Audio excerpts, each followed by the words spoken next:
Okay. Committee on Science, Space, and Technology will come to order, and I say good morning and welcome to today's hearing entitled An Overview of the Department of Energy Research and Development Budget for Fiscal Year 2013. In front of all of us here are packets containing the written testimony, biography, and truth in testimony disclosure for today's witness, the Secretary of the Department of Energy, Dr. Stephen Chu. And we're honored, of course, to have you, sir. I want to welcome everyone here today for the hearing on the President's Fiscal Year 2013 budget request for the Department of Energy, and in particular, I want to extend a warm welcome to you, Mr. Secretary, for appearing before the committee yet again this year. We may occasionally have strong disagreements, but we thank you for your service and for your willingness to appear before this committee. This is the President's fourth budget submission in Congress, so its general priorities and my concerns with them should come as no surprise. As in the years past, the budget calls for massive increases in green energy programs while flatlining or cutting programs devoted to basic research and the advancement of the domestic production of reliable and affordable sources of energy, such as oil, natural gas, coal, and nuclear. The lack of balance in this approach is very disappointing, and I hope and expect that Congress is going to reject it. Last year, I used a gambling term to highlight my concern with the President's budget, specifically the extent to which President Obama doubled down, quote, doubled down, unquote, on his energy and climate agenda in light of the continued struggling economy, trillion-dollar deficits, rising gas prices, and fuel supply concerns driven by the Middle East turmoil. All of these issues remain today, and some, such as the price of gas, have been further exacerbated. After a year in which the American taxpayers saw their money wasted in high-profile failures of government-backed so-called clean energy companies, it's surprising that DOE now uses that same term, double down, to describe the department's budget proposal. In this context, I think I can at least understand the administration's use of a gambling metaphor to describe its plans for risking taxpayers' dollars. Last year, the centerpiece of the President's energy policy proposal to Congress was enactment of a clean energy standard to mandate the purchase of certain types of, quote, clean, unquote, electricity. At the time the President announced it, and the cost of the proposal was not clear, so I asked DOE's Energy Information Administration to calculate projected cost under various scenarios. The best estimate scenario found that nationwide electricity prices would increase almost 30% by 2035, and gross domestic product would be reduced by approximately $100 billion annually. A comparable analysis requested by the Senate yielded similar results. In light of the data from DOE, the President continues to push for a mandate that Americans purchase more expensive electricity while other countries seek to make energy cheaper for their citizens.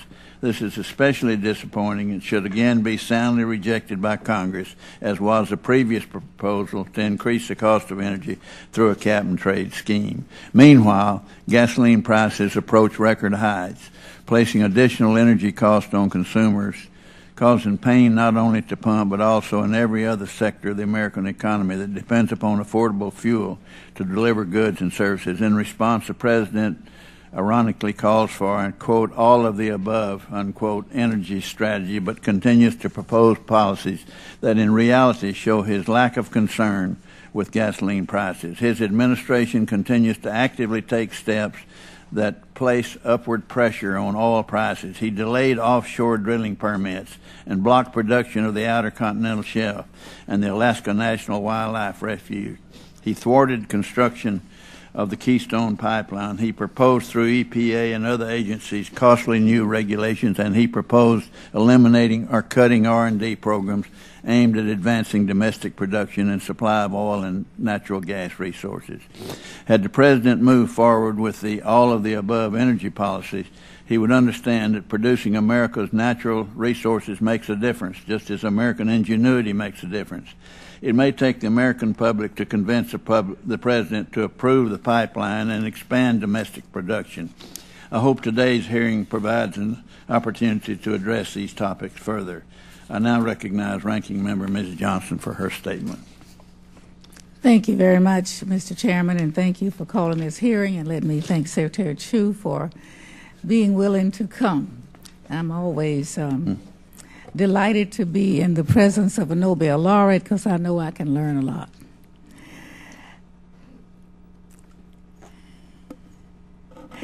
I'm just trying to figure out how to start this.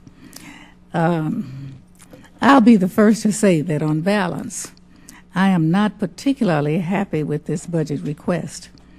I think that too many worthwhile programs will be cut, while others will not be increased enough. Still, I applaud the administration for making tough decisions and prioritizing in a time of fiscal austerity.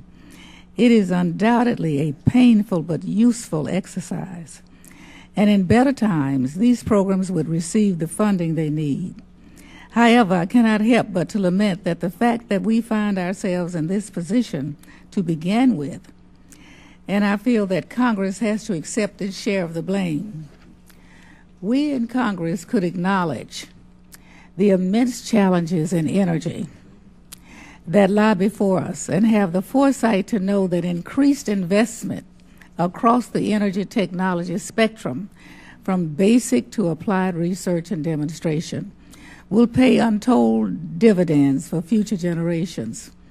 We could recognize the role that truly fundamental discovery-driven research and large user facilities play in positioning the U.S. at the center of mankind's quest to better understand our universe. Instead, unfortunately, this Congress seems content to put DOE in a corner and tell it to figure out how to do more with less. We say we want to run government more like business. Well, businesses need revenue, or they don't grow, they don't innovate, and they don't succeed. We could start to raise the needed revenue by pulling back the unnecessary tax breaks and subsidies enjoyed by the most profitable and wealthiest companies and individuals in this country. And we can use those resources to invest in our scientific talent and infrastructure and in development of new, cleaner, more efficient, and cheaper energy technologies. I am under no illusion that change will come overnight. We are just beginning to chip away at the multi-generational energy problem, the scale and complexity of which few of us can grasp. But we have to start now if we want to make a positive impact for future generations. We can begin by giving up on the notion that the energy market has ever been or ever will be a free market. In a perfect world, consumers would be empowered with the knowledge and resources to make informed choices about their energy use, and investors would be willing to take bigger risk on companies that are driven to create the cleanest and most efficient technologies. But we are just not there yet.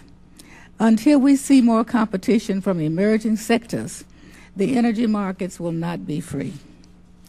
Some of my colleagues on the other side of the aisle decry DOE's investment of clean energy technologies, in clean energy technologies. They're somehow skewing the market by picking winners and losers and crowding out private investment.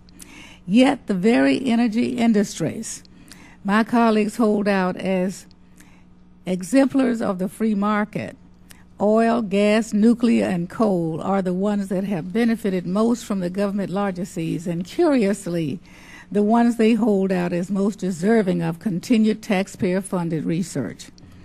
From high-efficiency gas turbines for coal plants to nuclear reactors developed at federal labs with federal dollars, to the directional drilling and hydraulic fracturing practices that have led to the shale gas boom of today.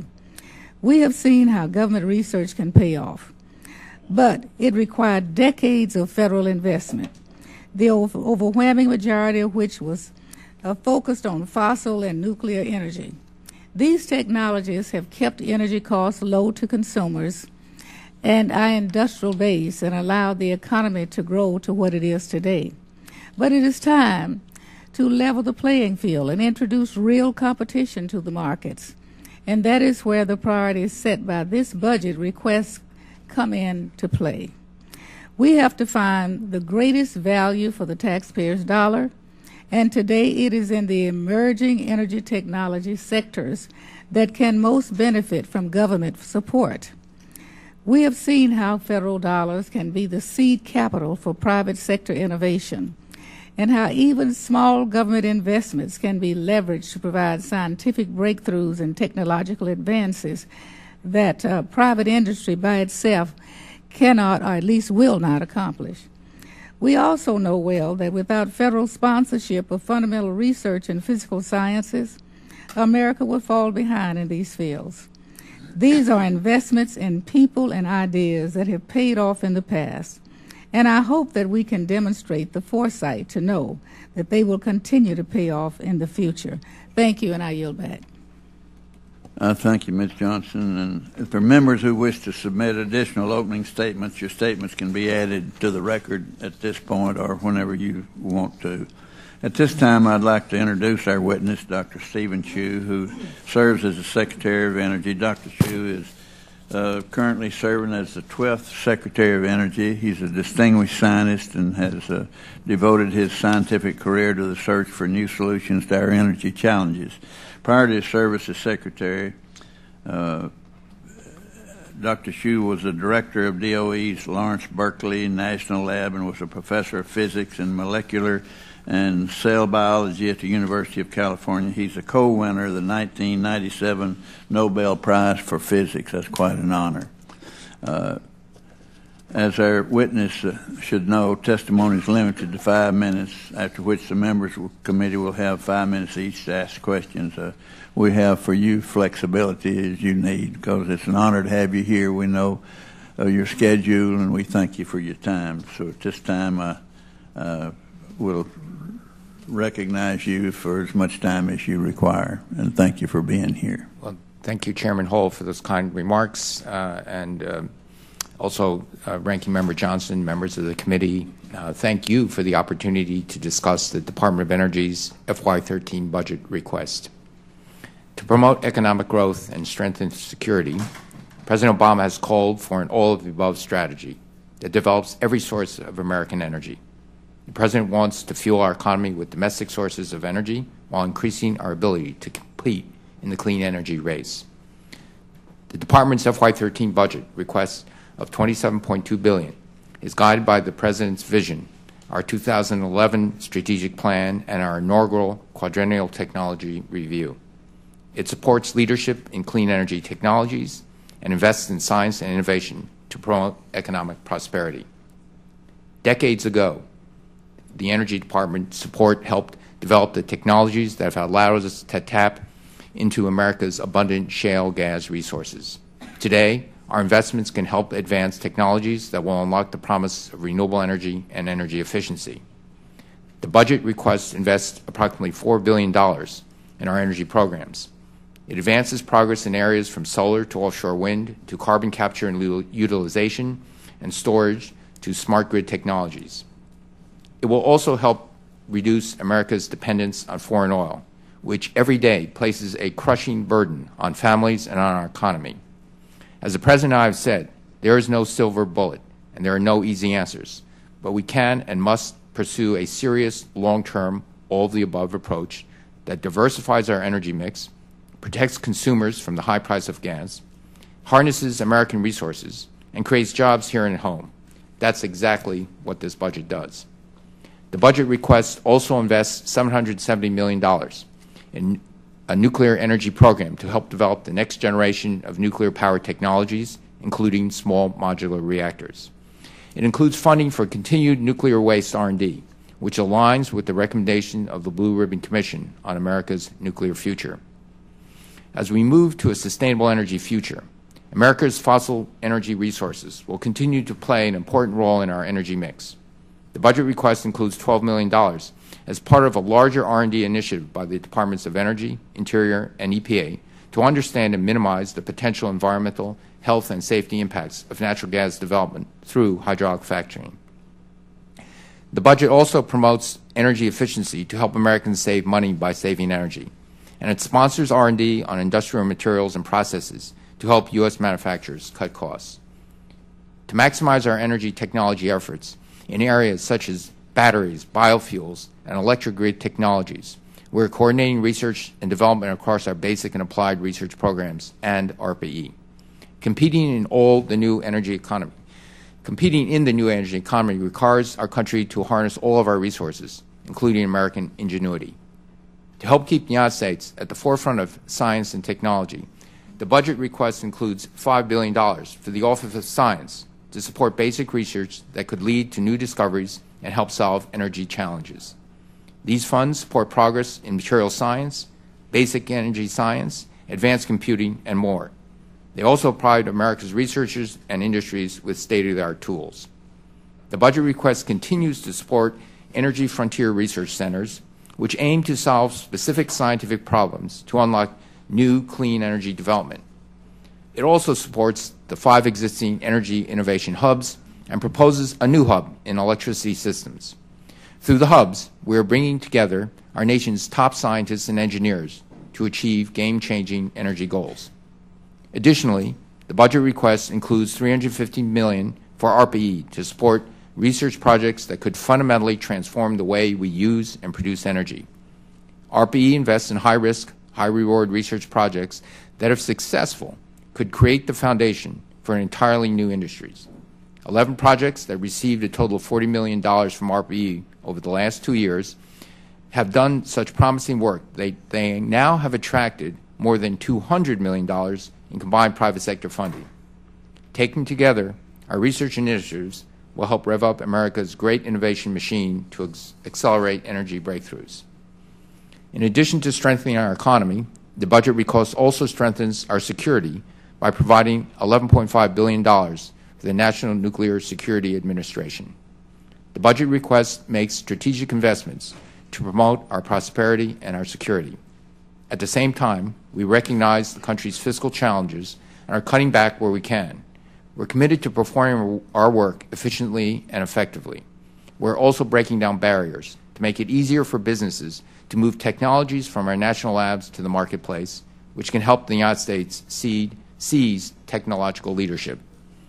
Countries around the world recognize the energy opportunity and are moving aggressively to lead. This is a race we can win, but we must act with fierce urgency. Thank you, and now I'm pleased to answer your questions. Sir, I thank you for your testimony, and I remind members that committee rules limit questioning to 5 minutes. We'll try to stay as close to that as we can. Chair, at this point, will open the round of questions, and I recognize myself for 5 minutes. Mr. Secretary, 2 years ago, the Obama administration unilaterally shut down the Yucca Mountain project and threw U.S. nuclear waste management policy into disarray. President Obama created a, quote, blue ribbon commission, unquote. At the same time, his administration dismantled the existing nuclear waste management program. I ask a question of you, and I want you to answer yes or no, because I know how very great you are at strengthening a yes or weakening a no, or vice versa. You're capable. I do ask you, and if you can't give me a yes or no answer, tell me you don't want to. Did you tell the Blue Ribbon Commission they could not consider Yucca Mountain in their report? That was not in the charge of the Blue Ribbon Commission. Well, now you're not answering me yes or no. Can you do that? If you can't, I'm going to assume that you did.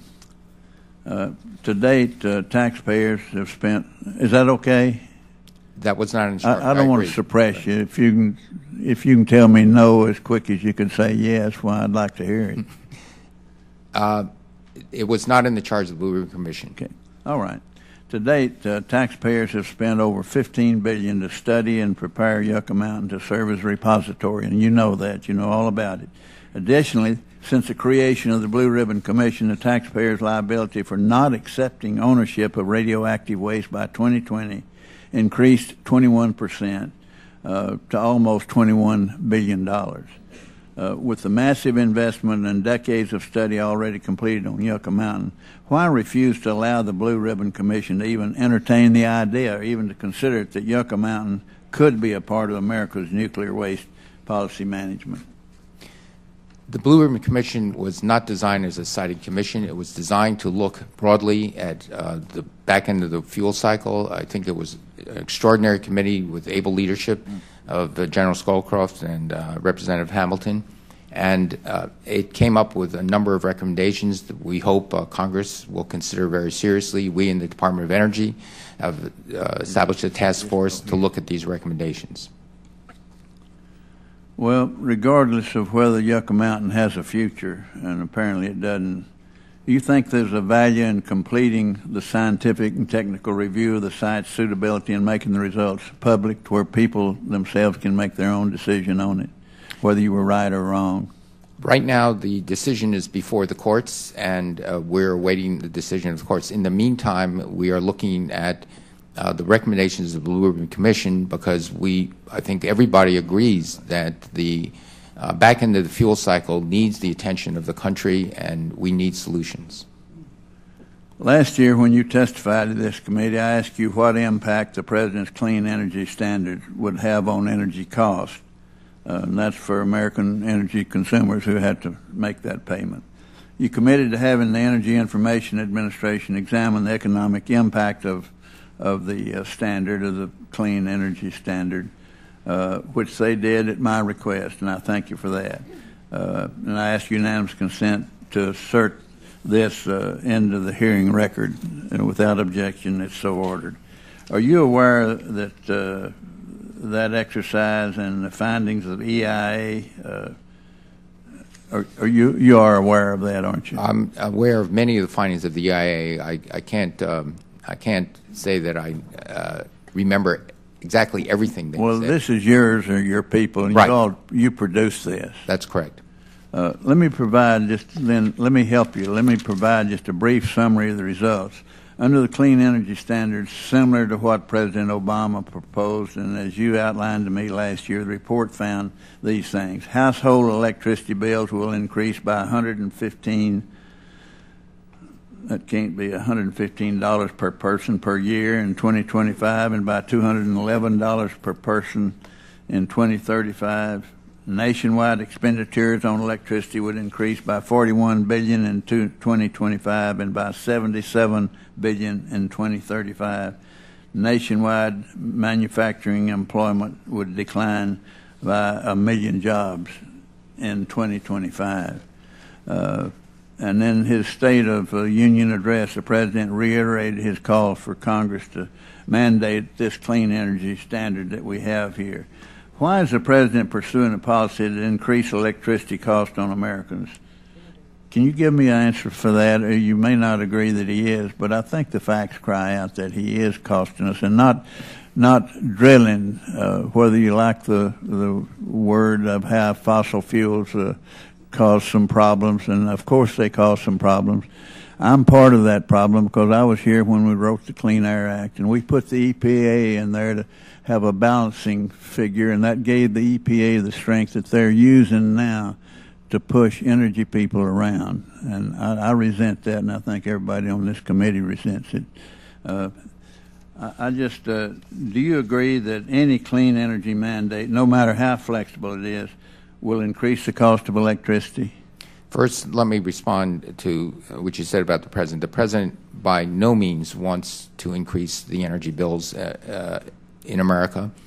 He's very committed to making available both affordable and clean energy. What the EIA studies do typically is they look at existing technologies. They cannot, and they're acting responsibly, and they do this for that reason. They cannot presume that there will be technological advances in the future. So they say, this is what we see today based on today's technologies. But okay. having said that, Sure. I'm over my time, but go ahead. I'll try to be very brief. Having said that, it is the Department of Energy's mission to bring down these costs, and is our goal, and we feel that it's only a matter of when, not if, that clean energy will be as competitive as any form of energy. That may be so. I can't argue the future with you, but I know about the past, and I know how energy people feel, and I know that energy states are being punished, and the people are losing. My time's up. I recognize Mrs. Johnson.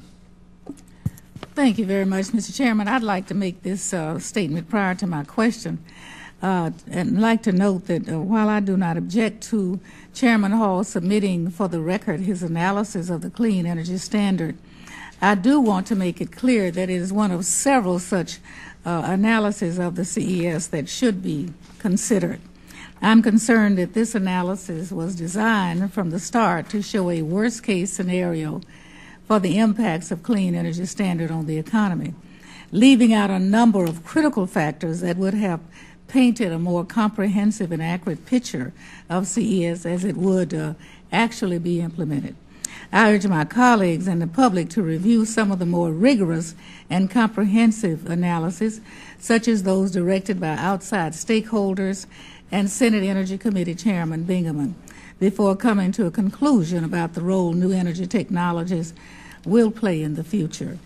I might have some questions of the Secretary on this topic and make additional comments in a statement for the record, but thank you. I'll now begin my questions. The Department of Energy's quadrennial technology review sought to set priorities within the department's portfolio. It finds that energy technologies addressing the transportation sector have been historically and underfunded as compared to stationary energy. Do you believe there should be a different balance between transport and stationary energy within the DOE portfolio? Yes, very much so. In fact, that was one of the conclusions of our quadrennial technology review. Given the high price of gasoline, we said, what can we do in the Department of Energy to advance technologies to reduce the costs of transportation for every American family? And so we were aligned with the idea that first we wanted alternatives. Diversification means that you're no longer solely dependent on oil for transportation. We were going to be investing in technologies that could improve the gas mileage, again, but keeping costs the same, or even reducing costs, but increasing the gas mileage of automobiles. That would also make our cars competitive internationally. We were going to be doing biofuels investments and battery investments. I'm very happy to say, and a company the Department of Energy invested in 2 days ago made an announcement that they now have a battery that has doubled the energy capacity with the same manufacturing costs.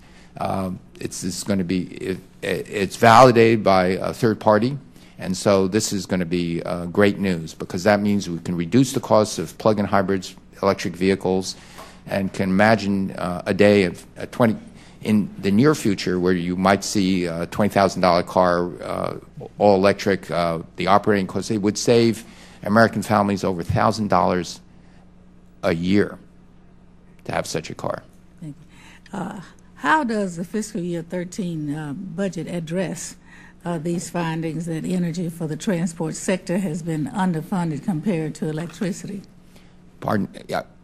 Could you repeat that again? The budget, how does it address? Oh, fine, thanks. Yeah.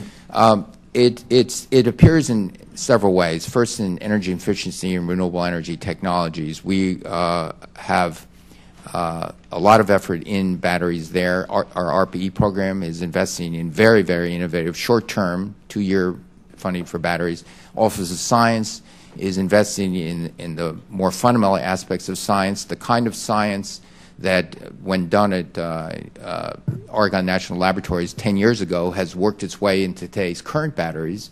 But we want to fund science that 5 years and 10 years from today will further reduce the cost of batteries. We also fund biofuels so that next generation biofuels can be competitive without subsidy with oil at, let's say, $80 a barrel. This would be very exciting. Thank you very much. I yield back, Mr. Chair. Thank you, Ms. Johnson. And I will have an answer for you when we take our second groups as to your surprise at my position. Recognize Mr. Sensenbrenner for 5 minutes. Thank you very much, Mr. Chairman. Mr. Secretary, thank you for coming here. When President Bush left office, the average price of gas was $1.85. Now it's at $3.65 and going up, a doubling of gas prices under the Obama administration's watch. The President has said that he is going to look for every single area we can make an impact and help consumers in the month ahead. You said yesterday in another congressional hearing, in answer to a question by Congressman Nunley, whether your overall goal was to lower the price of gasoline, and you said no. Now, I somewhat want to expand on the chairman's statement that energy states are being punished. I think all American consumers are being punished. And as the price of gas goes up, money that can be invested in our already fragile economy is taken out of consumers' pockets. Did you want to retract what you said yesterday and help everybody working on at least slowing this spike in the price of gas and then lowering it? We very much want to not only slow the price, but reverse the price of increase in gasoline. If one reads my entire statement, it was very consistent with that. As I said in my opening remarks, we definitely feel the pain that every American and every business feels when the price of gasoline goes up. We have been focused in my time as Secretary of Energy and the President's time since taking office on trying to first do what we can with the tools we have available to decrease the prices. And the tools we have available in the Department of Energy are that we want to diversify our energy supplies because we want to increase the production of oil and gas, but also diversify. Okay, but you know, meanwhile, the price of gas has gone up by 100% on your watch, and this is unacceptable. And I remember 4 years ago, the President and some of his supporters were complaining about the price of gas going up in the last year of the Bush administration. Before you got your present job, you made a statement that you wanted to see the price of gas reach the prices that exist in Europe. And those are somewhere between $7 and $9 a gallon, depending upon what country you're in. Can you retract that statement now, or is that still your goal and the goal of the administration? That is not my goal, but let me... Then will you retract the statement? That everything I've done as Secretary of Energy is to first try to lower the prices by we've invested in ways to increase production. We've invested in other ways in batteries and biofuels and energy efficiency to help the American public. Well, but there have been bans on offshore drilling. We have the President vetoing the Keystone XL pipeline. Gas is subject to the law of supply and demand, and as economies get better, they use more energy, and there have been obstructions in increasing the supply that can be refined and sold to American consumers. First, let me also point out that when the President took office, the economy was in free fall. When the world goes into a terrible recession, that has a downward effect on gasoline prices. The price of oil, and the most clear correlation is between gasoline prices is the price of oil. With all due respect, Mr. Secretary, the economy is not that healthy. Employment is down in the United States in the last 3 years. Unemployment is still higher than it was in January of 2009. I've seen a trend that production will be increased on private land, but not on federal land.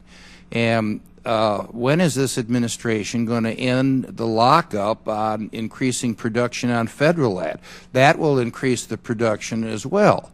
And the President said he was going to put everything on the table, and it seems to me that there's still a lot of items under the table that can increase production and maybe reduce the price of gas that this administration is turning its back on. When is that going to change? Let me first finish my answer from the previous question. The economy was in free fall. In a severe recession, the price of gasoline goes down. The economy is coming back slowly. We are doing whatever. Well, the economy is coming back slowly, but the price of gas has gone up 100% in the last 3 years.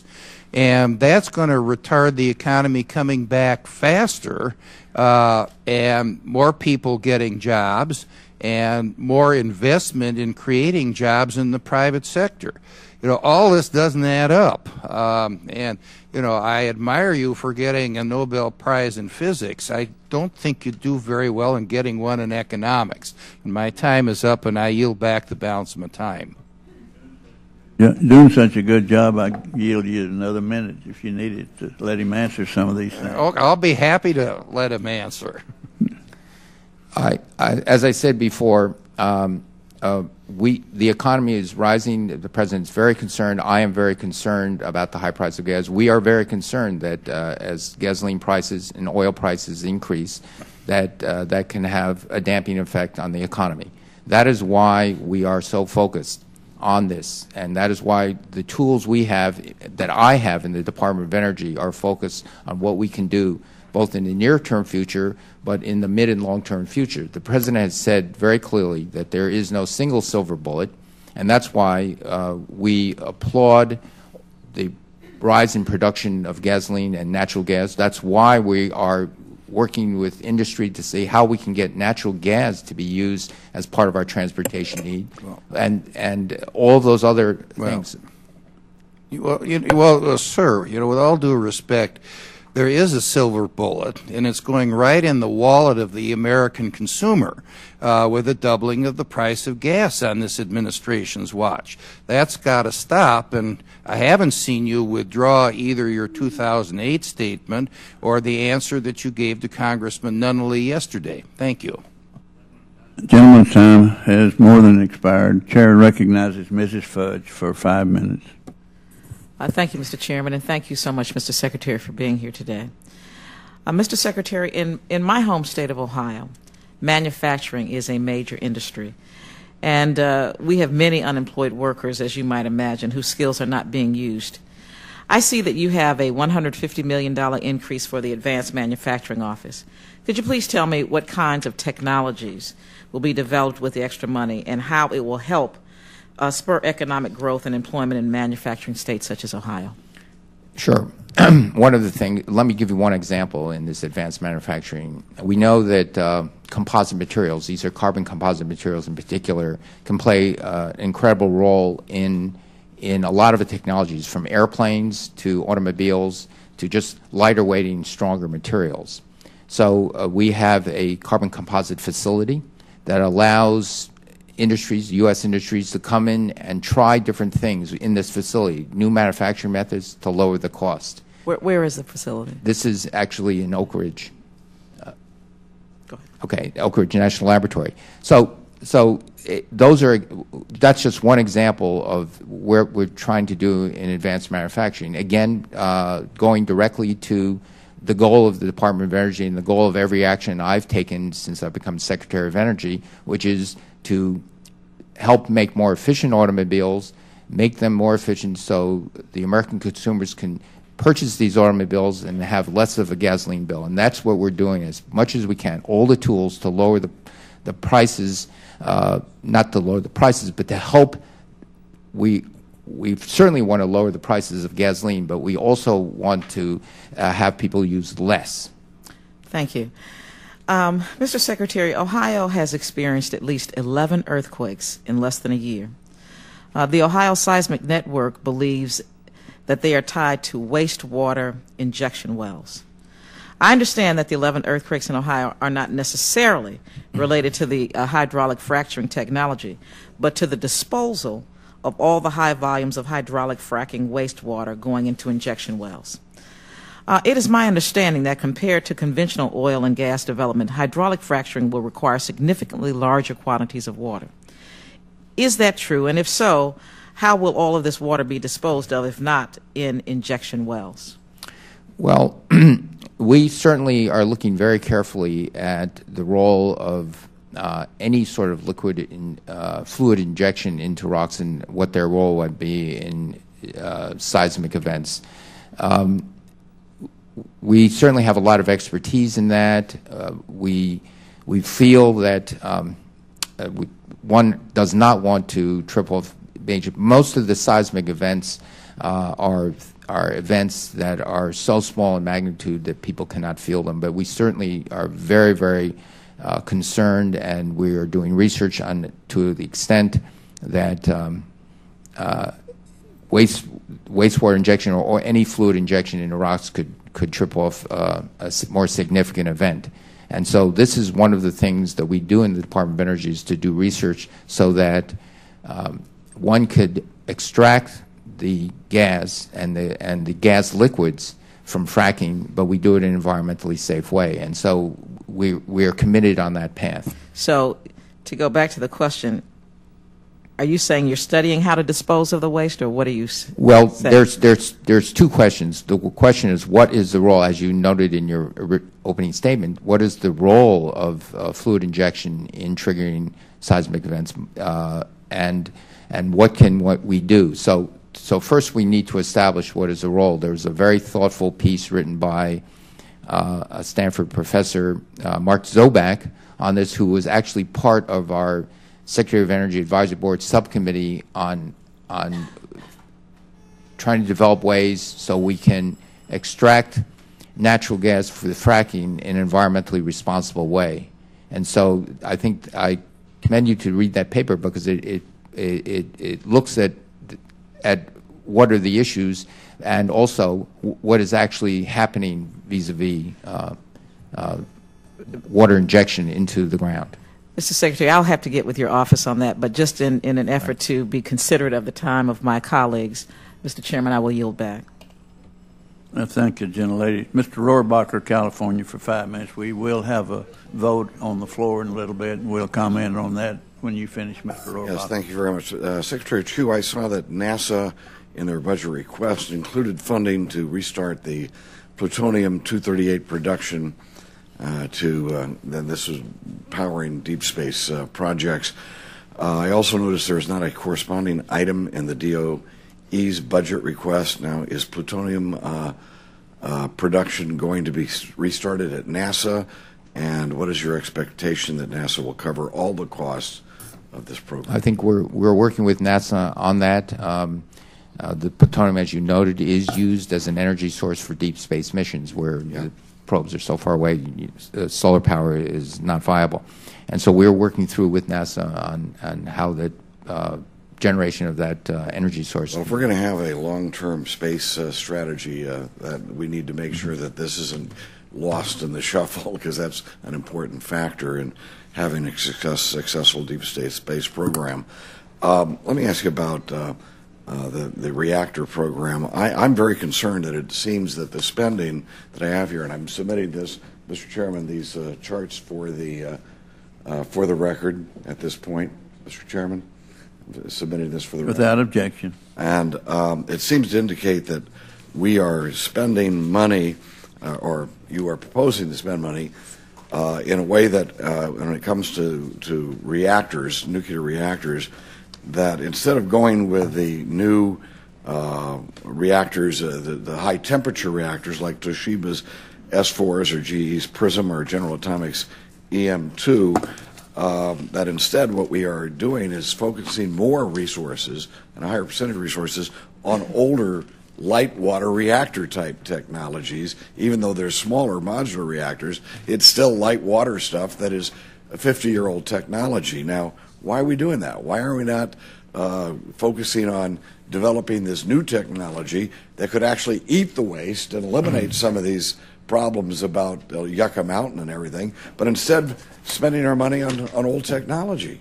Well, the small modular reactors I wouldn't call specifically as old technology. Well, as long as it's based on light water, it's old concept.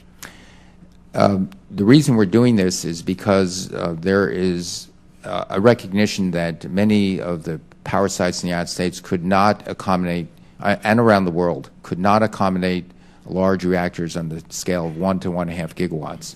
The electrical infrastructure would not accommodate that. And there is a race among countries. South Korea has already approved one of the small modular reactors in South Korea, but we are very concerned. This is something, again, that will help American industry because we believe these small modular Secretary, reactors. you and I both agree on that. What we're disagreeing on is whether or not the money that's going into these small modular reactors is going to go into a high temperature version or a light water version of the reactor. And for the life of me, I can't understand when the high temperature gas cool reactors and the reactors that we have here, as I say, Toshiba and both GE and General Atomics, these are companies this is available. Why aren't we backing the companies up on the new stuff rather than light water reactors? Anyway, you get my point, and I hope you would seriously look into that and consider a restructuring of that priority. One last area, and I've only got 1 minute left.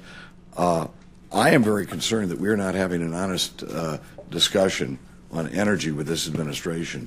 I'm not talking about you, sir.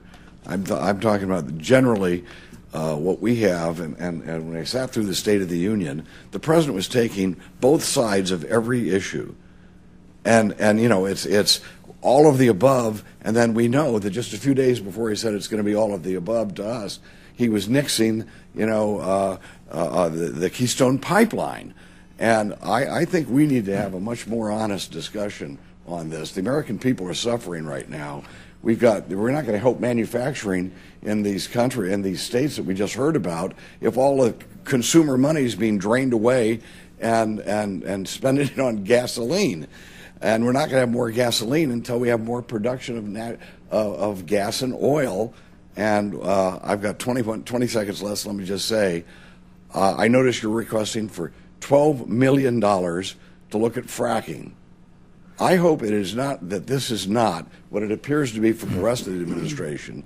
$12 million that's spent on how to find out ways of stopping fracking, because fracking is what's going to bring down the cost of oil and gas and going to permit manufacturers to sell their products because people will have money in their pocket rather than just putting it in the gas station.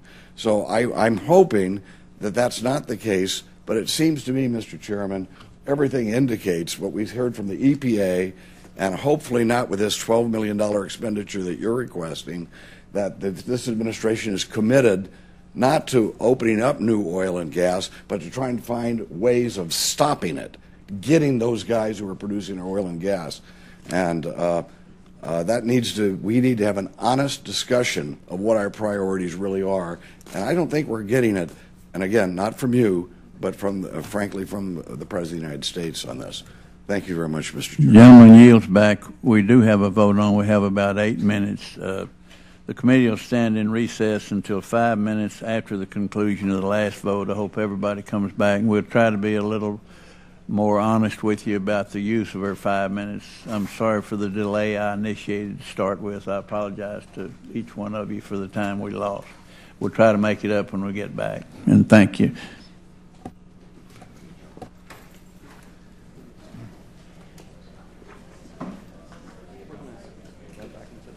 Okay.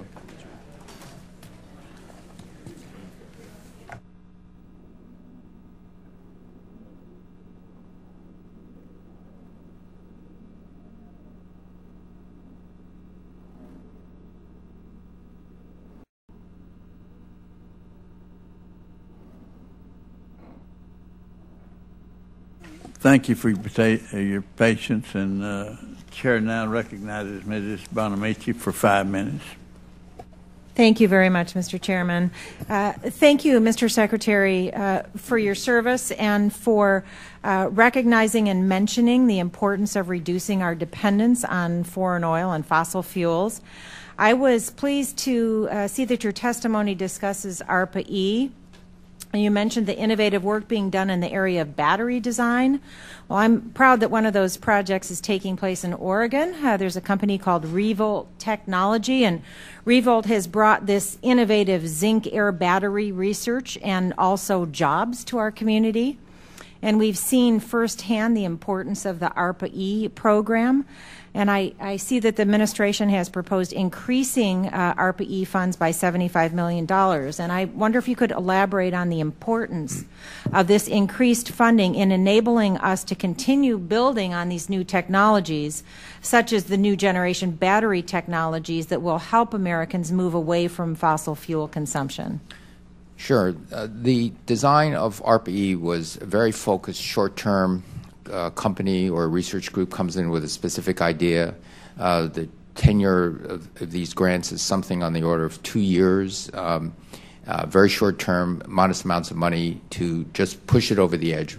Very promising technologies, but we also designed in the American Competes Act that we wanted ARPA-E to really look for game-changing events. Not incremental progress, but game-changing events. And then after 2 years, it ends, and then you get private sector funding, or it gets picked up by someone else. And so that has proven to be very successful, as I noted in my testimony. A small amount of money has been leveraged. $40 million has already been leveraged to private sector investments of over $200 million. And we expect going forward that that number will even grow. Thank you, and I agree that it's a good investment. And also, you speak about the need to invest in clean and renewable energy and ensuring that we have that access to clean, renewable domestic energy is a matter of both national and economic security. Now, there's also some promising work being done in Oregon about the development of wave energy technology, and I know that's true with other coastal areas as well. So in addition to providing another means of energy production, we've also seen the research and development and manufacturing benefits. So it's critical that when we talk about domestic renewables, we also include in these discussions the encouraging developments around wave technology. And I wonder if you could address that issue as well. Certainly, we are looking at all forms of new technologies. Kinetic wave technology is one. Geothermal is another one.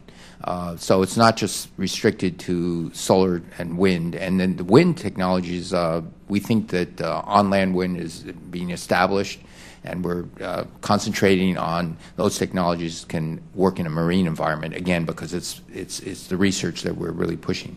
And terrific. I just want to follow up. I just had a discussion with someone about the wave energy buoys with wind turbines on top.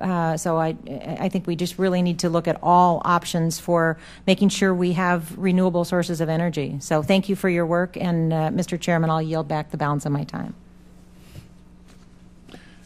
Gentlelady yields back. Dr. Brown, Georgia, 5 minutes. Thank you, Mr. Chairman.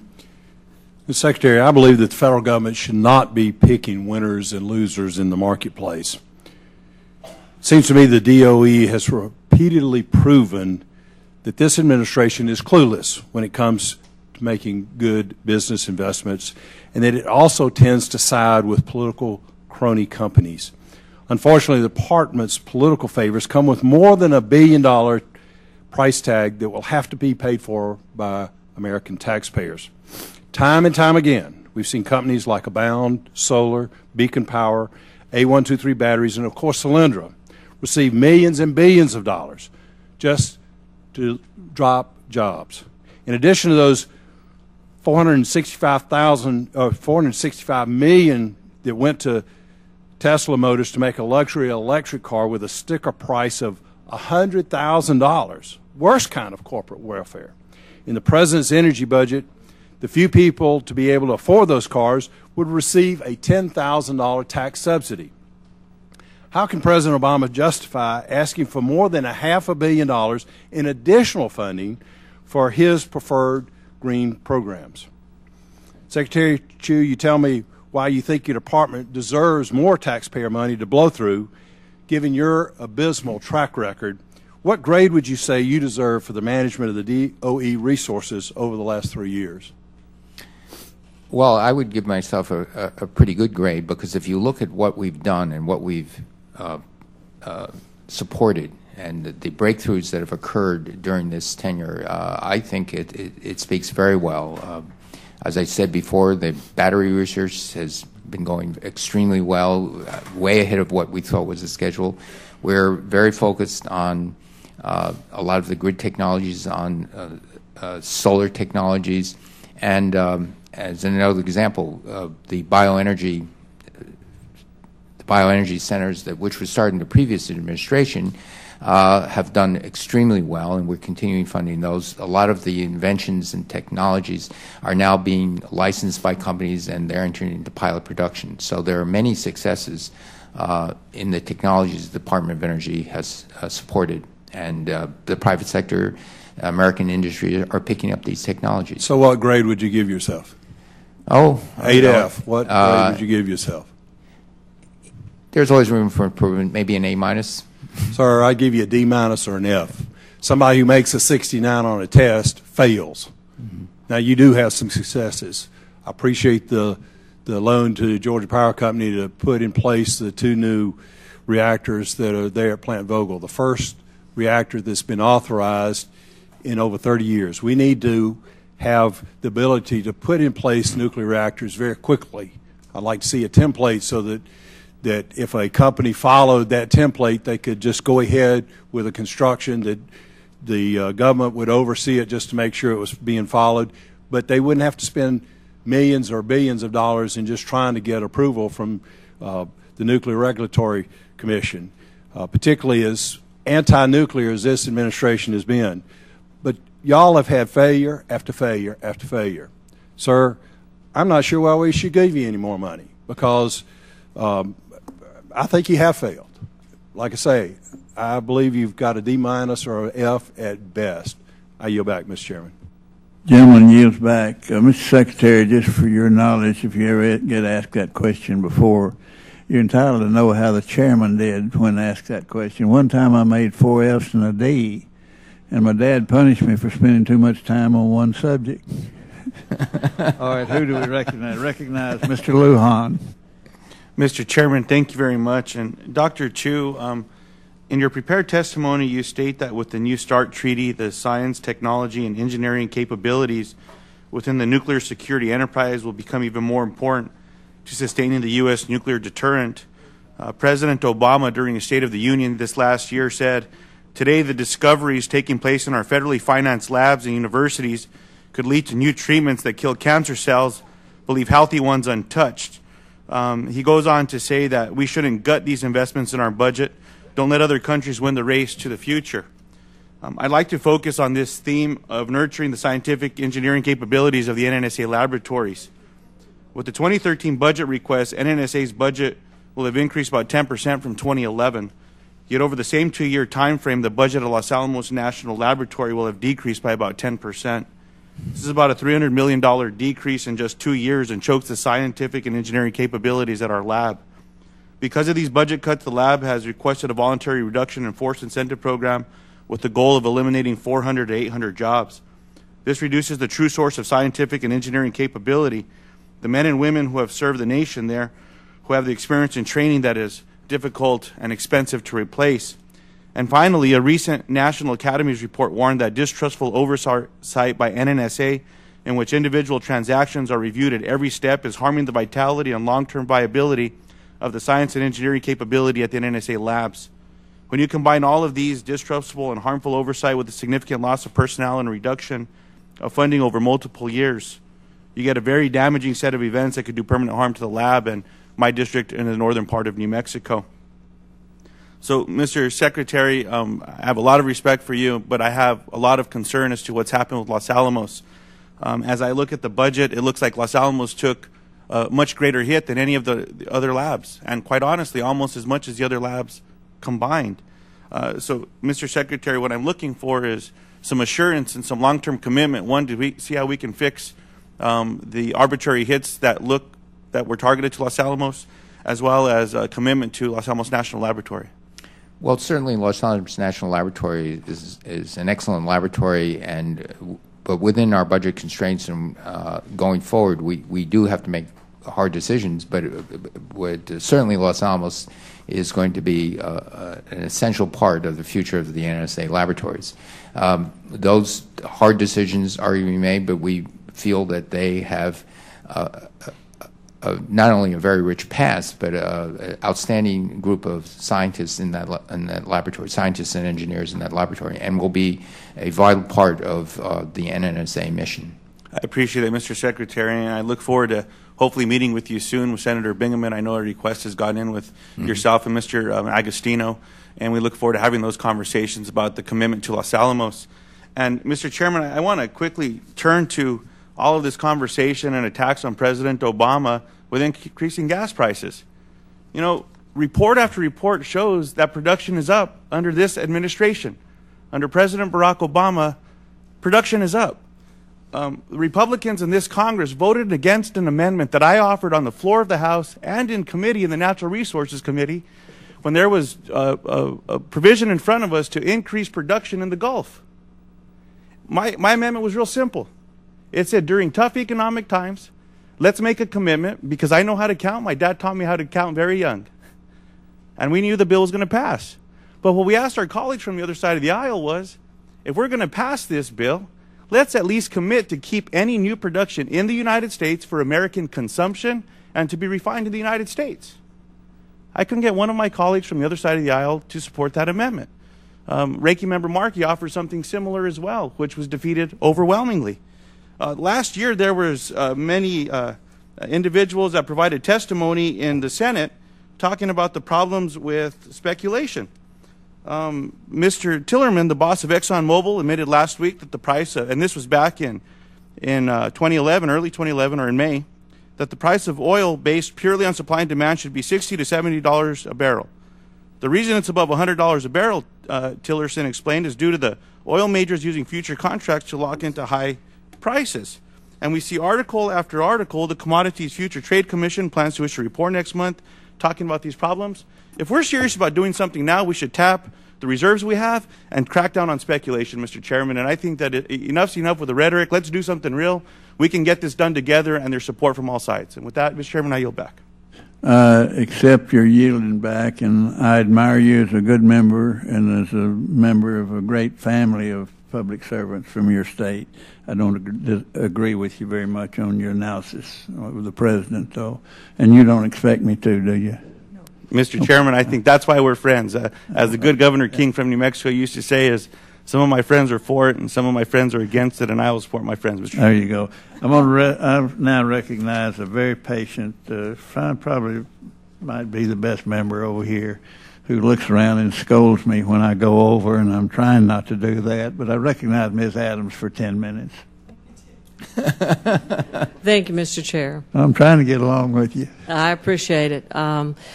Secretary Chu, I sit here and I listen, and that's what I do probably most intently because of my background as a law enforcement officer. I tend to listen to all the words being said. So I'm going to ask you some questions, and I would just appreciate a simple yes or no. We don't need to do a back and forth or anything like that. I listen with great intent as the chairman asked you if Yucca Mountain was completely left out of the equation during the committee. You said not in the charge. Would that not mean, yes, it was left out? The intent of Yucca Mountain was... Again, yes or no. It's just simple questions. Yes or no. Okay. Let's move on to something a little bit more easier since these are your words. I heard Chairman Sensenbrenner ask you some questions, and I just wanted to know, for the record, do you still agree with your statement back in 2008, somehow, and I quote, somehow we have to figure out how to boost the price of gasoline to the levels in Europe? Do you agree with your statement you made in 2008, or have you changed your mind, yes or no? I am working to decrease the price in whatever tools we have to decrease. Secretary Chu, do you stand by your statement, yes or no, in 2008? I do not want to raise the price of gasoline. I want to lower the price of gasoline. And all my actions as Secretary of Energy. Did you not say last Tuesday, Congressman Alan Nunley's question, that it was not the overall goal of the administration to lower gas prices? That is incorrect. What I'd said, if you read the full statement, what I said was we are working very hard to lower the gasoline prices, and the tools the administration has. But in addition to that, specifically in the Department of Energy, we are trying to diversify the supply so that will have the American consumers, the American families who are feeling terrible pain, well, and actually have other choices. You're right. They are feeling the pain. And I hear about it when I go back to my district. We've got hardworking taxpayers who are putting more money into their gas tanks. Would you not agree that when the fuel costs go up, everything goes up for our American people? Everything, from food to electricity to everything. Would you agree with that, yes or no? I would agree that when the price of oil and the price of gasoline and diesel go up, that affects our economy in a very deep way, and that's why we and it affects every aspect of American life. That's why we're so focused on developing alternatives. You said earlier, and again, I'm listening, I'm trying to write as quickly, not to lower gas, you were talking about gas price, not to lower it, then certainly we want to lower it, but we want people to use less. So when you go back to your 2008 comments about having it rise up to the levels of Europe, and then you go back to your 2 days ago when you made your comment about it was not the administration, overall goal of the administration to lower gas prices, then today when you're in here saying not to lower, but certainly you want it to be lower, but you want people to use less, doesn't that go back to the original statement that in 2008 when you said somehow we have to figure out how to make gasoline prices, boost the price of gasoline to the levels of Europe? It absolutely does not go back to that statement. As you look at all my actions and all what we're trying to do in the Department of Energy. Well, that's just it. I have looked at your actions. I've looked at your actions, and I've seen where taxpayers' money, hard-earned taxpayer money, in this economy was sent to Solyndra when everyone, all the emails, everything that I've seen showed there was a problem. Yet we have gas prices on the rise, and I heard my colleagues say 100%. I've at least figured out it's over 89%. And I have a secretary who's in one committee saying one thing, 2 days later telling me a different statement. But back in 2008, basically along the same lines of what you were saying 2 days ago.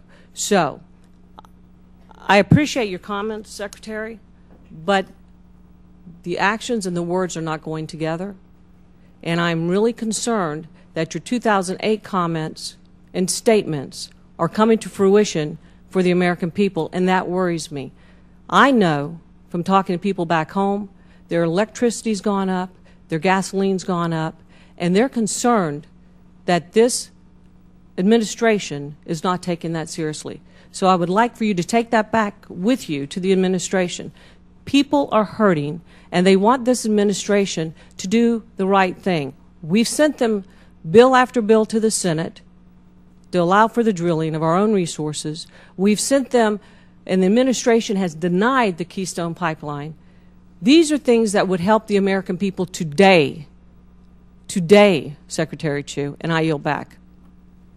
Gentlelady yields back. Recognize Mr. Tonko, the gentleman from New York, for 5 minutes. Thank you, Mr. Chair. And Mr. Chair, allow me to associate my comments with those of Representative Lujan, who I thought were spot on about the issue.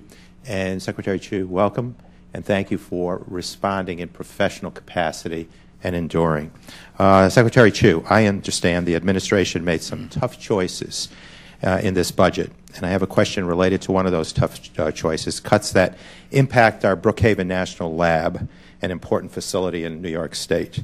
I understand the number of operating hours of the Relative Heavy Ion Collider, or RHIC, will be cut in half compared to the facility's operating hours this year.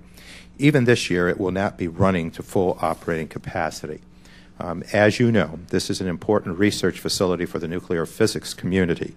And in addition to the reduced operation time, the funding reduction will also impact facility maintenance and upgrades to ensure its long-term productivity. We have a long-term investment in this facility, and I know these are tough times, but I do not believe we should jeopardize our ability to continue use of important research tools like the RHIC. This does not send a positive message to our students and scientists who rely on access to these community facilities to do their research. So my question would be, what plans are there at the department to ensure that the continuity of the research being done by students and researchers there can be maintained under reducing operating hours? Well, as you pointed out, Rick, the Relative Heavy Ion Collider is an important part of our nuclear physics portfolio. But as you also point out, we face tough decisions, and the tough decisions on all the worthy projects we have to fund. And so we will have to look at these things very carefully, but certainly the past discoveries of RIC are applauded, and I've met there, and they're a very exciting team. But again, it's one of these very hard things. We haven't made specific plans on specifically going forward, but with all the things and all the benefits and all the opportunities of RIC do get weighed with all the other things. But you know, we have a budget deficit, and we also have to act responsibly. Mm-hmm. Well, it seems unlikely that we would be able to afford to build a new facility to do this work. So should we not be maintaining the RIC and other unique DOE facilities to make the most of our investment? I would hope, I hear what you're saying, but I would hope that we could see the dividends that become because of this investment and how critical they are to our innovation into the future. So, I'm not sure how to respond, because is there a question that I can respond to? Well, you know, some have suggested, well, we might be able to build a new facility to do this work, but I would think that would deny the efforts made to date and the outstanding track record that exists there. I'm not sure who said that or anything, but I think we want to use the facilities we have, and as we contemplate new facilities, I mean, this is tough budget time. So again, I'm not sure who made that statement, but I don't think this is being seriously considered. But I can certainly get back to you on that. Okay, and again, thank you for the thoughtful dialogue. I think it's what we need these days with so many complex issues. And I just think that it needs and can be done in an atmosphere of respect. So thank you for responding in sound, professional, and thoughtful manner here this morning and afternoon. Thank you, Mr. Chair. And I thank you for yielding back a minute. Very thoughtful of you and appreciate it. Chair recognizes Mr. Hultgren of the state of Illinois. Thank you, Mr. Chairman. Mr. Secretary, in 2006, you testified before the Rising Above the Gathering Storm panel. You said, and I quote, "In funding ARPA-E, it is critical that its funding not jeopardize the basic research supported by the Department of Energy's Office of Science. The committee's recommendations are prioritized, and its top recommendation in the area of research is to increase the funding for basic research by 10% per year over the next 7 years." End quote. Mr. Secretary, you said that. That's your quote. Those are your words that you said. So I want to take a look at the chart that we're going to put up on the screen, breaking down your budget request. And I believe the committee can also put a copy up so everybody can see it here. This is a chart that we put together. It's maybe a little bit difficult to see, but I'll walk through it with you quickly. It shows your request for percentage changes in various programs on the vertical axis. And on the horizontal axis, it shows the range of research activities from basic research, which is on the right, below the line, to applied research bordering on state industrial policy on the left. Those numbers show a pretty clear story. Fundamental science research is cut, and the President's industrial policy is boosted. How can you, with a straight face, tell me that you haven't funded the President's pet projects and industrial policy at the expense of fundamental research?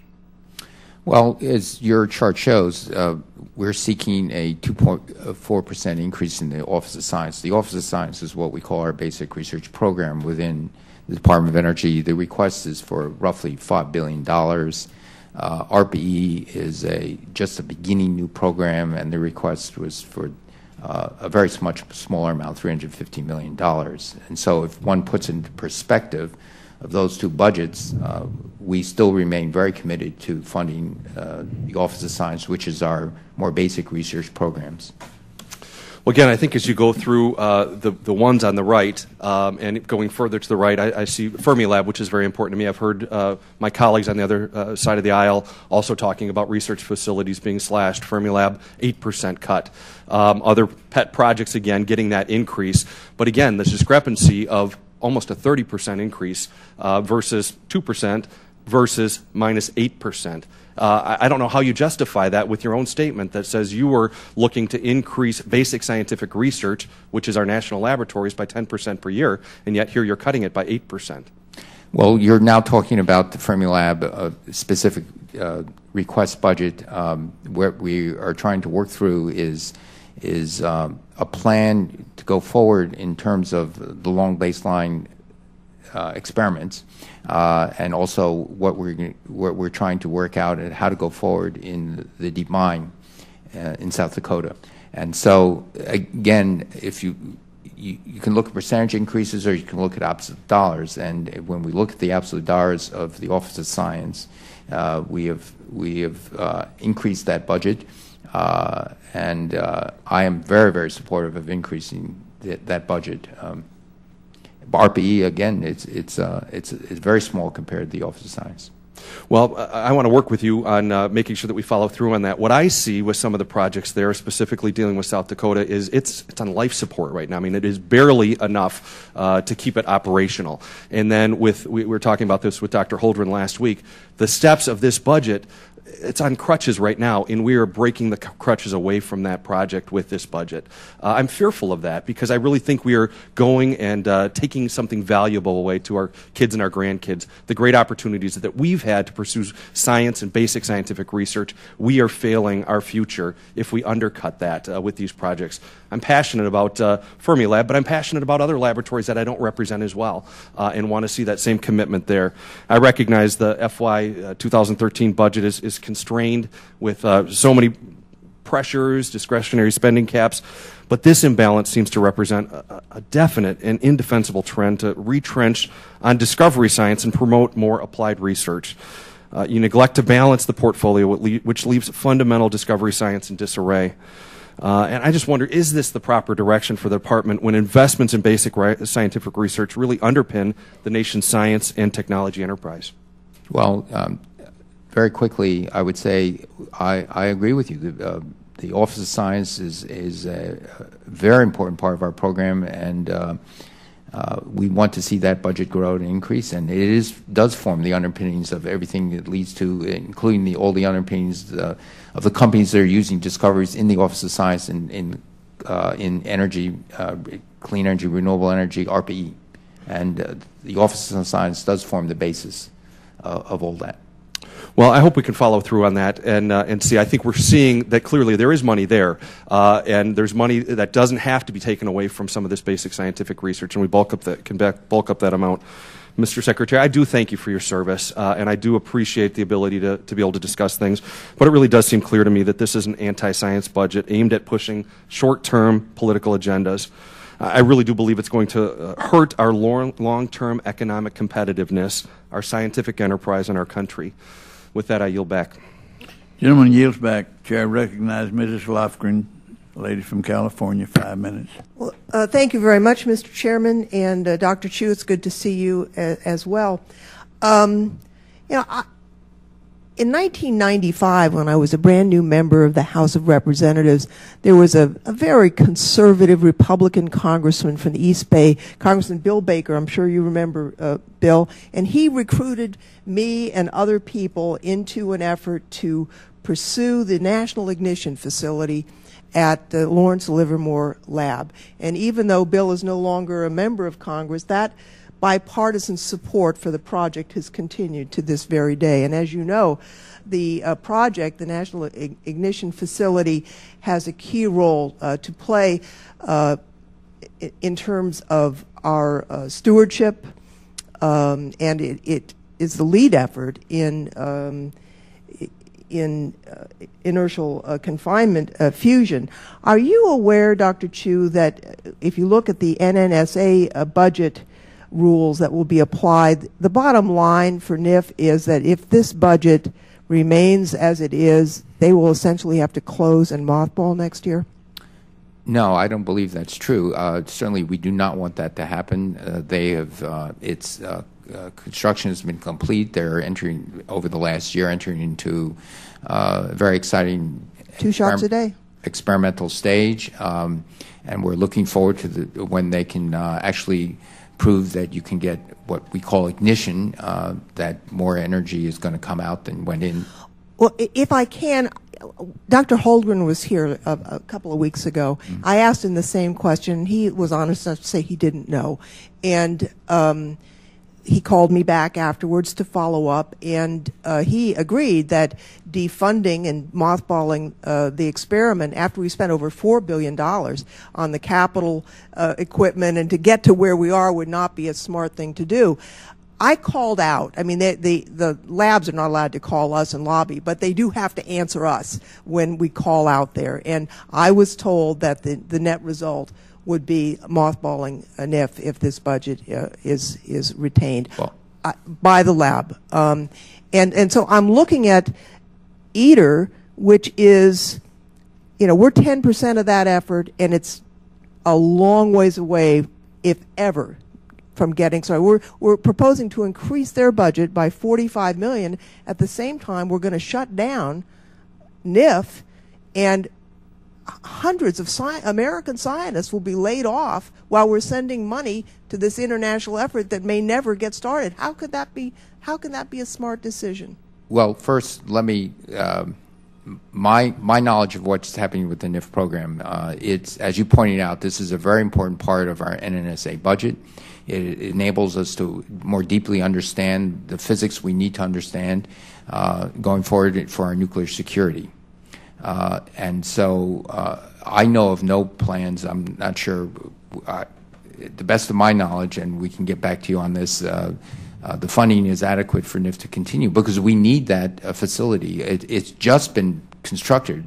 I know that. I was at the opening, as were you. Right, and under no circumstances do we ever have plans to mothball a facility that's working and just been constructed. Well, if I may, Mr. Chairman, I believe, obviously I wouldn't have raised this if I hadn't been led to believe that that is in fact the case. So what I'd like to do, if I may, is follow up with you.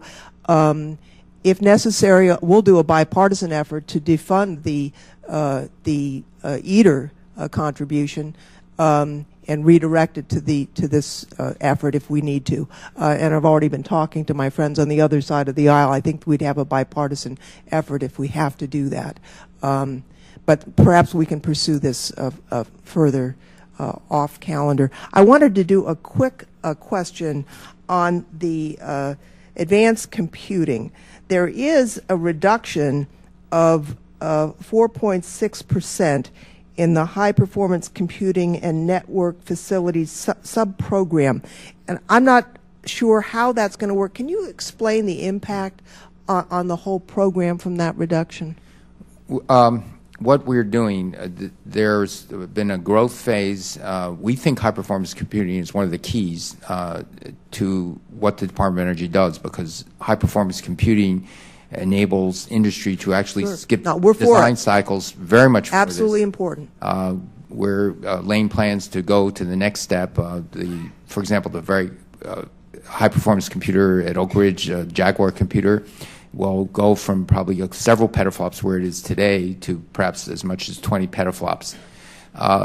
In the meantime, we're laying plans to go to exascale because we think the simulation high-performance computing, as is being shown repeatedly, can help U.S. industry avoid design engineering steps. No, I get all of that. The question, though, is what is the impact of the proposed decrease, the 4.6% decrease? Is not a problem?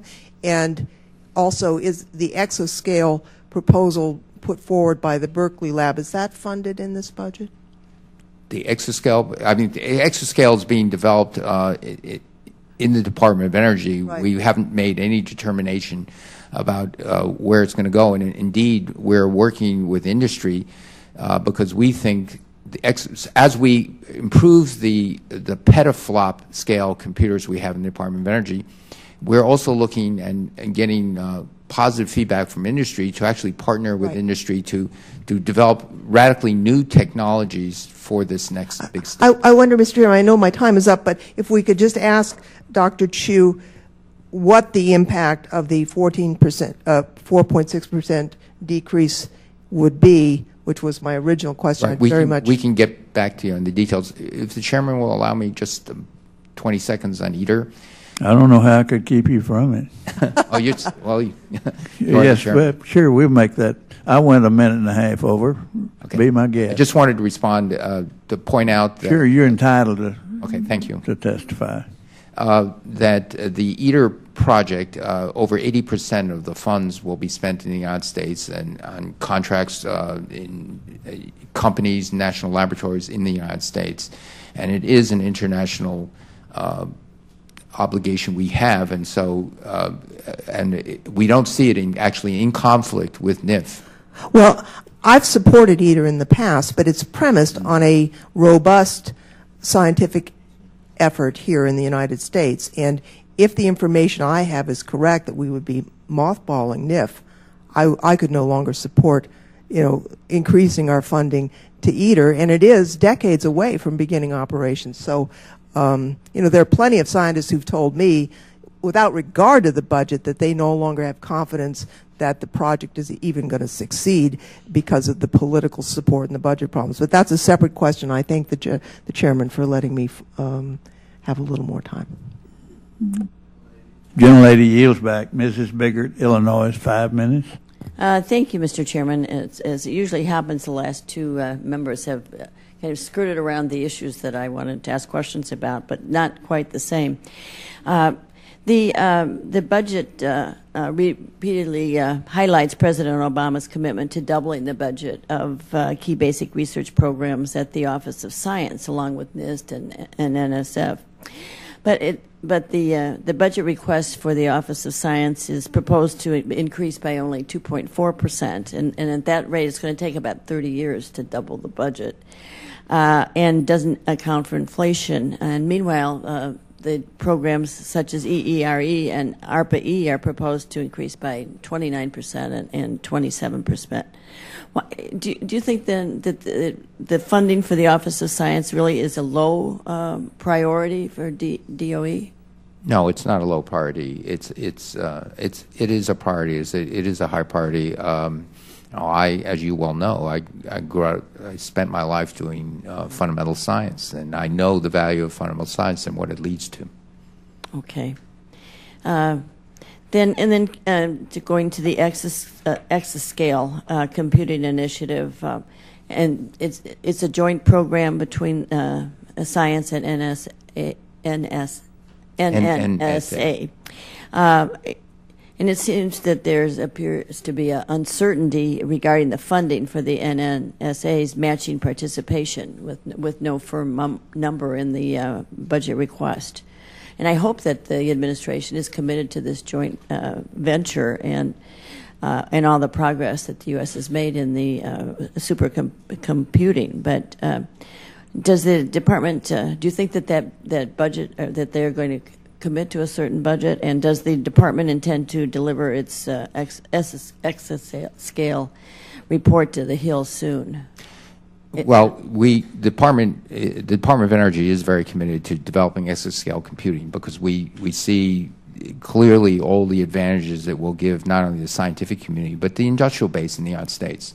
The NNSA part is, the NNSA, as you well know, is under significant budget strains. Our first responsibility in the NSA is to tend to the nuclear security of the United States, and we hope that they can continue participation. But we do remain committed to making sure that we lead in exascale computing.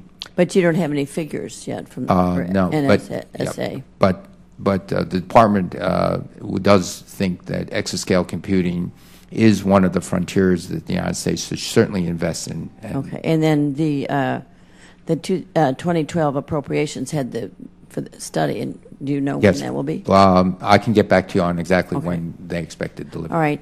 Then just one other quick question. The budget requests $10 million from the Nuclear Waste Fund in FY13. What's the purpose of this request, and what is going to be used for? Yes.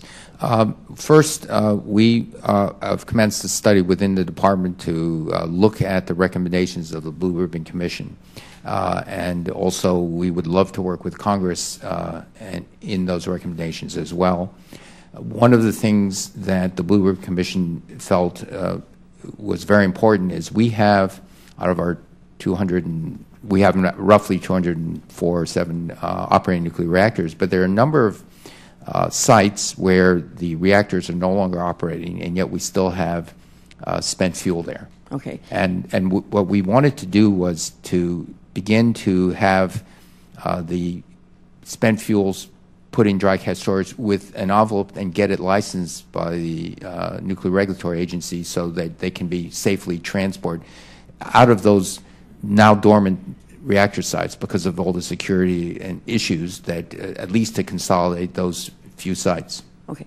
Then one more quick question, and this involves Keystone. I'm really worried about the fact that we are not going to have Keystone, and I cannot understand how we would let this go. And right now, the Canadians are over in China negotiating with them to send the oil there. And I just think that that's such a mistake when we are trying to reduce our dependence on foreign oil, and particularly the hostile countries that provide it. And we would just let this go when I know that they've already talked about working on the bottom part of this and going forward with that, and yet we have no resolution, or the administration has vetoed it.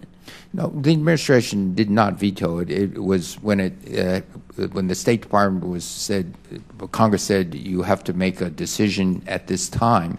The State Department said we have to look at the environmental impacts at this time, and so it has not been vetoed. The administration and we in the Department of Energy have applauded the fact, and it was well known that the first bottleneck in this and that was taken care of. It is being taken care of by several companies, Cushing to Houston and Louisiana. The second bottleneck is between Chicago and Cushing. Those plans are also underway. I understand that. It's very important to clear up these domestic bottlenecks, because then we can continue to develop the oil in North Dakota. If we will have the oil by the time that all these things are cleared up. Well, as I said, the same Keystone people are now working with, for example, the state of Nebraska, but the crucial parts of the pipeline being built in the United States, which are going forward. Thank you. Thank you very much. Yield back. Thank you, gentlelady. Recognize Mr. Miller, gentleman from North Carolina, for 5 minutes. Thank you, Mr. Chairman. Secretary Chu, I congratulate you for your modesty and not wearing your Nobel medallion to appear today. I'm not sure it would have made any difference in how you were treated, but if it had been me, I think I probably would have worn it. There have been, one of the most spectacularly successful government programs is DARPA. Not just doing research that nobody else would have done, but getting transformational research to the marketplace. One of the proposals of the Augustine report, Rise Above the Gathering Storm, that there was bipartisan support for in this committee. Chairman Bollert supported it, Bart Gordon supported it, was ARPA-E, a program modeled after DARPA for energy to do the kind of research that otherwise would not get done, because it's more likely than not that any given research would be fruitless, but the research that did work out could change things in a dramatic way. But there's also criticism that ARPA-E projects duplicate other research at the front end of their research, and that it crowds out private sector funding at the back end. And it's hard to get things to the marketplace unless there is some overlaps of some kind of handoff to private sector funding.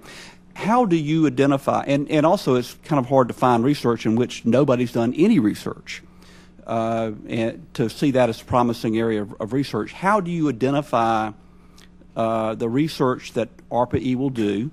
Do you duplicate research that is being done or has been done by the private or by the public sector? And then how do you make that pass off to private sector development? Do you crowd out public investment? Well, thanks for the question. First, there's a big distinction between the research that ARPA-E funds and the research, for example, that the Office of Science funds. The Office of Science funds research that lays foundational science that could lead to energy innovations. ARPA-E is focused on very short-term grants typically 2 years, modest amounts of money that can push something over the top. In some of those grants, they go to universities. Other grants go to small startup companies where there's a melding of public and private dollars. But we also try to identify those things where a small starting company would not have the resources to take a next step. And in many cases, in most cases, what we try to do, or a large company says, all right, we don't think, this is too much to swing for the fences, but if we're willing to get some assistance from RPE, we will try these dramatic attempts. Again, so what we are doing, and that was the philosophy of DARPA, and that is the philosophy of RPE, something where you could not possibly imagine, for example, some way of a global positioning satellite system, a great triumph of ARPA, looking very far into the future and saying, it might be possible to use this system, both for military applications, but it now turns out to have fantastic commercial applications. But in ARPA, those things that we fund are these very short-term. Now, talking about there are certain spaces we identified in RPE, for example, power electronics. These are the electronics that convert high voltage to low voltage, or DC to AC, or AC to DC. For whatever reason, the university system wasn't investing in power electronics to build up a base of that. And if you talk to any companies, they would love to hire people trained in power electronics. We identify power electronics as a real growth industry. About 30% of the electricity goes through some sort of power electronics today, but in 15 years or so, we are expecting 80% to go. The industry wants this, and we are helping companies develop power electronics, and we're also trying to get universities to fund power electronics faculty. So the RPE funding in power electronics says if we can make a transistor, not a silicon transistor, but silicon carbide. We've entered in funding with a company, Cree, which is making fantastic power electronics, very high voltage, high current, so you can regulate power much more efficiently, much more inexpensively. Again, we see this as a great opportunity for American prosperity, because these things are things we think the United States should be leading in. And again, it was a very identified target. Thank you, Mr. Chairman. My time has expired. Thanks, gentlemen. Now, probably you save the best for the last normally. But I don't ever like to say anything to the last at my age. For today, I'm talking about. Recognize you, Mr. Harris, and I'm going to ask for a minute or so to visit with Mrs. Johnson. Okay with you? Certainly. Anything you want, Mr. Chairman. Listen, thank you, Dr. Chu, and I share what my colleague from North Carolina says. I appreciate a Nobel Prize award coming in front of, especially one in physics. I told you before, I never understood it. I was a physiologist, not a physicist, so I respect that. But that does give us, and I know from personal experience, that sometimes scientists like that kind of get a little tunnel vision to someone with a hammer, everything looks like a nail. You talked about breakthroughs, and of course, that should be what I think Department of Energy is all about. I'm going to ask you a question. Would you agree with me that the biggest energy breakthrough in the last 3 years and 1 month has been that the cost of natural gas is 1/2 of what it was when the President took office, yet the price of gasoline is twice as high, so that in fact there is a breakthrough that has led to a hugely important energy source? Would you agree that that really is, to someone looking objective, that's really the largest breakthrough that's occurred in energy in this country? I would agree that it certainly has been a breakthrough, but it had a long birth period. Sure, but I mean the halving of a price in one energy source, while another source is doubled now, and we think still going up. And by the way, I thank you. I hope that your bias from before, when you were Secretary and said we should have European-style prices, I hope you had an epiphany, you and the President, and that in fact that's probably not a good thing now. But let's look at what the Department does. The Department's budget next year has 1/5 of 1% of its spending on natural gas. 1/5 of 1%.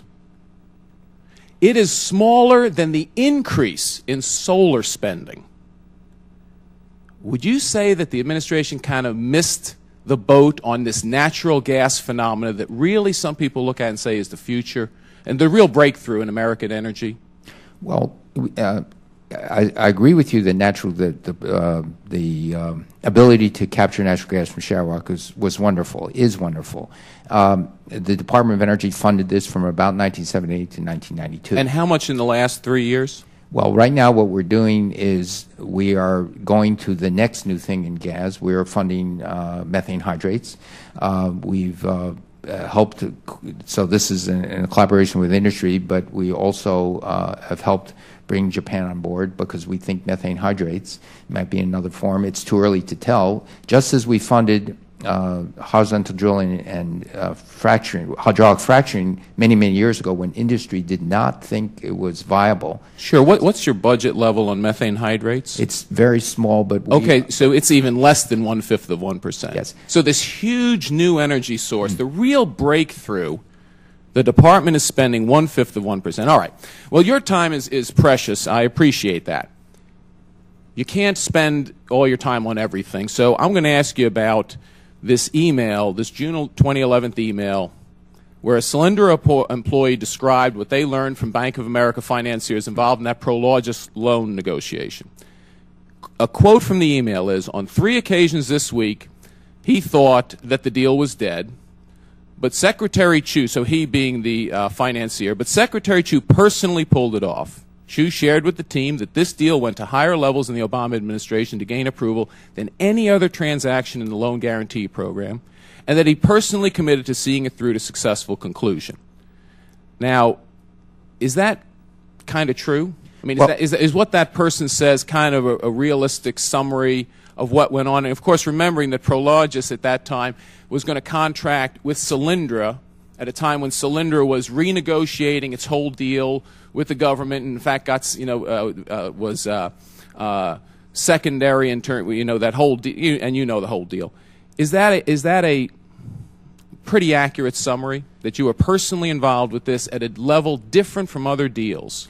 I strongly supported the Prologis loan application because I thought it was a wonderful way of financing, in a measured way, of financing letting warehouses use their rooftop space. Sure. Was there breakthrough new technology involved? No. No, there was no breakthrough. And this was how big a loan guarantee? Well, it was going out in stages. Yeah, and what was the total? Was it really over $1 billion? Pardon? Was it over $1 billion? No, it was not $1 billion. And how? So how much? It's, I think, $750 million. Oh, I'm sorry, only $750 million. Okay. So, what specific actions did you take with regards to this loan different from the actions you took on other loans? Because again, this is not breakthrough technology. And, I've been a supporter of ARPA-E. I think that's where the department ought to be concentrating. So when things happen with Solyndra, which again, Solyndra is not breakthrough technology. Let's be honest. Hydrofracturing is breakthrough technology. Solyndra really was just a little bit better than what we've had. So what it appears has happened is that your time, which is a basic science, I would think would be saying, look, let's make some really innovative changes in energy. Instead, appears to have been taken up to forward a deal where Solyndra is involved, where the objective person would look and say, it looks kind of like what you're doing is you're, saving Solyndra from an embarrassment to the administration by in fact interjecting yourself into the Prologis negotiation at a different level than you've interjected yourself into any other one. And again, that's what this person says. That's untrue. Which part? Solyndra, the fact that Solyndra had a minor role in that, in fact, I was quite the opposite. I was concerned about, I wanted Prologis. It was an innovation in a business model, as you know, can really revolutionize things. My concern was that I thought that this was a very, very good business model to put wholesale generation of electricity on warehouse rooftops. My concern actually was to not having anything to do with the future of Solyndra. It was completely different than in fact, I voiced concerns. Shouldn't we be looking for alternatives to Solyndra for the first little bit? And So it was quite the opposite from what might be portrayed. Did you attempt to stop the negotiation between Prologis and Solyndra? No, that was between two companies. But what I did raise is my concern that I wanted Prologis to go forward, and was concerned if Solyndra could supply those things. But again, the good news is that solar modules are essentially a commodity, and so, and as the prices are going down, and the good news about this again is that the price of solar modules has dropped fourfold in the last 3 years. But Mr. Secretary, the cost is still far more, because one of the statements, and Mr. Chairman, I'll wrap it up, one of the statements in your testimony is that one goal is to bring down solar energy prices by the end of the decade to be the cheapest source of electricity. As cheap as any other source of energy. Correct. Now, Secretary Chu, at $250 a million BTU for natural gas, you really think that solar by the end of this decade, to the point where you are unwilling to invest in natural gas, you still think that's the best investment we can do to keep our energy prices low in this country? You think you can achieve that? At $250 a million cubic foot, and again, since we're going to control it, it's not going to be at the vagaries of an international market to some extent.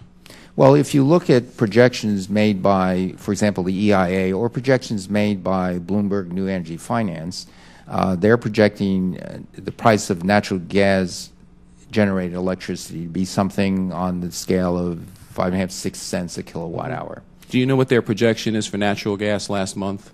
Their last projection from 2010 was where natural gas prices. I know what the Bloomberg New Energy Finance's projection for the cost of electricity from the generation of natural gas. That was first quarter 2012, and that's the number I'll let you in on it. A year and a half ago, they projected, this is how good we are at projecting prices. They thought it was going to be $5 a million cubic foot. It's $250. Right. The administration at many different levels is just behind the curve on this. But I respect you, and I thank you for being here, and I just hope that you take the view that natural gas is important enough to invest in it. Thank you very much, and thank you. I'm sorry I ran way over, Mr. Chairman, but thank you for your indulgence. Well, at least you waited a long time to do it. That's all right. Thank you for good questions, and thank you for your answers. I indicated in opening statements I was going to answer Mrs. Johnson, but I know when I'm overmatched, I'm going to put something in the record if she doesn't object to it. It's the primary scenario in the analysis I'm asking to put in the record was by Senator Bingaman. It was in the Senate. It shows electricity prices would rise nationally by 21% in 2035 and regionally by as much as 69%. That's one person and one body's idea on it. Without objection, I want to put this into the record. It's so ordered. And I want to thank you very much. I don't sound like I appreciate you near as much as I do, but you've answered our questions, and we've agreed and disagreed. You said that the pipeline wasn't canceled, but its head's down in the water, and it's down there bubbling, and they're going to drown. And you give me hope that he's going to reconsider, and I'm going to, between the two of us here, I'm going to make you a prediction, if you don't mind, and you can hold me to it. I think this president's going to listen to the American people. And I hope he does. I think he's political enough to. I predicted he's going to recapture this pipeline for us because it's the thing that he ought to do, and the people are going to demand it. And I think he's going to do that. I also think where he knocked out Anwar, and that's 60 years of energy, quickly did that, and it's been going down ever since. Really and truly, that's a hard, cold fact. I predict that he's going to open up some drilling because the people are going to demand it, and the president is very political. I think he's going to answer. I predicted he's going to. Now, I owe you a beer or dinner or whatever if my predictions are wrong, but maybe you'll owe me one if I'm right, okay? I'd be glad to share a beer with you. All right. I thank you, of course, for your very valuable testimony, and members for their questions. And members of the committee might have additional questions for you, Mr. Secretary, and we'll ask you to respond to those in writing. And the record will remain open for 2 weeks for additional comments from members. Thank all of you for your patience. Thank you, Mrs. Johnson, for your good work and your good questions. And once again, Mr. Chairman, thank you and God bless you. Thank you, sir. Thank you. We are adjourned.